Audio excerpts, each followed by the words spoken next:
আসসালামু আলাইকুম ওয়া রাহমাতুল্লাহি ওয়া বারাকাতুহু। সম্মানিত আল্লাহর প্রিয় বান্দাবান্দিরা, আপনারা সকলে কেমন আছেন? আশা করি আল্লাহ সুবহানাহু ওয়া তাআলার রহমতে আপনারা সকলেই ভালো আছেন। আজকে যে বিষয়টা নিয়ে কথা বলবো সেটা হচ্ছে ছিটানো জাদু, যেটাকে সিহরুল মারশুশ বলা হয়। এই ছিটানো জাদুর বাস্তবতা, এটার প্রয়োগ ও এটার সরই সমাধান নিয়ে কথা বলবো ইনশাআল্লাহ।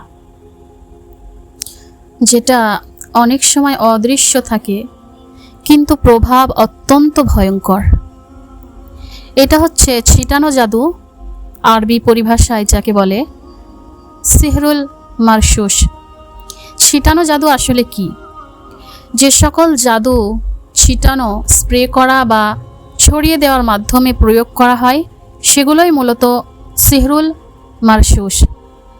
এই ধরনের জাদু সরাসরি খাবার বা পানীয়ের মাধ্যমে নয়, বরং ভিকটিমের ব্যবহৃত স্থান বা চলাফেরার পথ কিংবা স্পর্শযোগ্য জিনিসের মধ্যে প্রয়োগ করা হয়। রুকাইয়াহ শারইয়ার অভিজ্ঞতায় দেখা যায় এই পদ্ধতির জাদু খুব দ্রুত কাজ করে এবং অনেক সময় দীর্ঘস্থায়ীভাবে প্রভাব ফেলে। এখন প্রশ্ন হচ্ছে, কেন এই জাদু এত কার্যকর? কারণ জাদুকররা সাধারণত এমন জাদুকেই প্রাধান্য দেয় যা সহজে প্রয়োগ করা যায় এবং যেটা গোপনে করা সম্ভব, এবং ভিকটিম বুঝে ওঠার আগেই এটা শরীরে প্রভাব ফেলে। আর এই তিনটি বৈশিষ্ট্যই হচ্ছে ছিটানো জাদুর মধ্যে পাওয়া যায়। তো কি কি উপকরণ দিয়ে ছিটানো জাদু করা হয়? এই জাদু তৈরিতে এমন সব বস্তু ব্যবহার করা হয় যেগুলো সহজে ছিটানো বা স্প্রে করা হয়, যেমন পানি বা বিভিন্ন তরল, তারপরে ধুলো, বালি, মাটি, এরপর লবণ, তেল বা তেল জাতীয় বস্তু, তারপরে মানুষের বা প্রাণীর রক্ত, প্রস্রাব, এছাড়াও অন্যান্য নাপাক ও অপবিত্র তরল বস্তু এগুলা দিয়ে তৈরি করা হয়। তো এই যে উপকরণগুলো আছে, এই উপকরণগুলো নির্দিষ্ট মন্ত্র ও শয়তানি আমলের মাধ্যমে জাদুর উপযোগী বানিয়ে তারপর লক্ষ্যস্থলে ছড়িয়ে দেওয়া হয়। তো এই যে জাদুটা তারা ছিটায়, এটা ছিটানোর পদ্ধতিটা কি? ছিটানোর জাদু প্রয়োগ করা হয় দুইভাবে। এক হচ্ছে মানুষের মাধ্যমে, জাদুকর নিজে অথবা কাউকে ব্যবহার করে ছেটায়। দুই হচ্ছে জিন শয়তানের মাধ্যমে, জাদুকরের পালিত খাদিম জিনের সাহায্যে। অনেক ক্ষেত্রে ভিকটিম বুঝতেই পারে না যে কখন বা কিভাবে জাদু প্রয়োগ হলো। তো ছিটানো জাদু কোথায় করা হয়? যে সমস্ত জায়গা বা বস্তু ভিকটিম নিয়মিত ব্যবহার করে সেইগুলোই জাদুকরের প্রধান টার্গেট। যেমন আপনার ঘরের প্রধান গেট বা দরজা, তারপরে দরজার হাতল বা তালা, ঘরের মেঝে, দেয়াল, বিছানা, বালিশ, চাদর, তারপরে কাপড় চোপড়, জানালা, আয়না, বারান্দা, চলাচলের রাস্তা, তারপরে আপনি যেখানে কাজ করেন কর্মস্থল হতে পারে, ব্যবসা প্রতিষ্ঠান বা অফিস, দোকান বা কোনো প্রফেশনাল জায়গা। ভিকটিম যখন এইসব জায়গায় হাঁটে, বসে বা ব্যবহার করে তখনই কিন্তু জাদুর প্রভাব শুরু হয়। তো ছিটানো জাদুর যে লক্ষণ, সেই লক্ষণগুলো কি কি, যেগুলো দেখে আপনারা বুঝতে পারবেন যে ছিটানো জাদু করা হয়েছে বা আপনারা ছিটানো জাদুতে আপনারা আক্রান্ত হয়েছেন।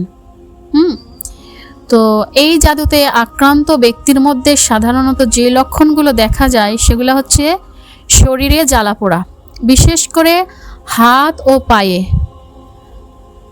অথবা হাত পা অবশ হয়ে আসা। এরপর হচ্ছে বুক ধড়ফড় করা, অস্বাভাবিক অস্থিরতা, তারপরে নির্দিষ্ট কোনো একটা জায়গায় গেলে অসুস্থ অনুভব করা, তারপরে মানসিক ভারসাম্য নষ্ট হওয়া, অতিরিক্ত চুলকানি, মনে হওয়া যেন কেউ শরীরে পানি বা কিছু ছিটাচ্ছে। এছাড়াও পরিস্থিতি অনুযায়ী আরও ভিন্ন ভিন্ন উপসর্গ দেখা দিতে পারে। তো ছিটানো জাদুর উদ্দেশ্য কি হতে পারে বা এই জাদু কেন করা হয়?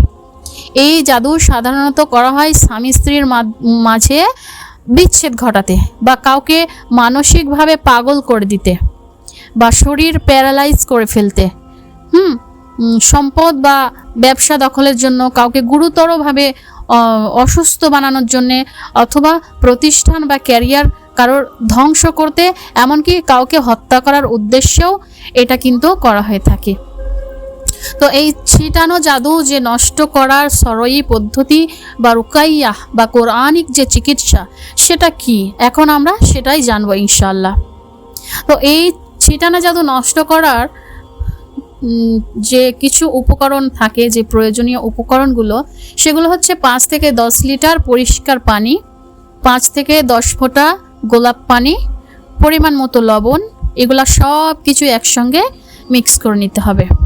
তারপরে কিছু সূরা আছে যেগুলো পড়ে আপনাকে সেই পানির উপরে ফুঁক দিতে হবে।